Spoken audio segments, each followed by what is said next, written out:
Welcome to Chillin' 101. We hope this video helps. You begin by importing both clips and arranging them on the timeline.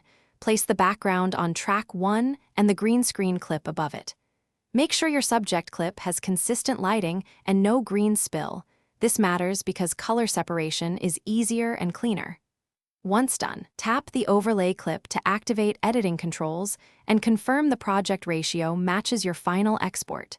16:9 for landscape or 9:16 for vertical, so your keying aligns with the composition. You now apply Capcut's chroma key. Select the overlay, open the chroma key tool, and sample the green with the eyedropper. This tells the app what to remove. Then refine by increasing or decreasing intensity and shadow parameters so edges don't look harsh. Subtlety is key because overdoing settings creates halos. Once adjusted, use the erase and restore brushes to fix hair details or to bring back small masked areas. Make small strokes and preview at full screen to ensure natural blending.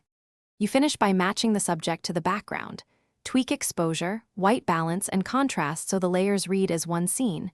This is why color grading matters. Then add a very slight edge blur or a soft drop shadow to ground the subject and enable spill suppression if green tints remain.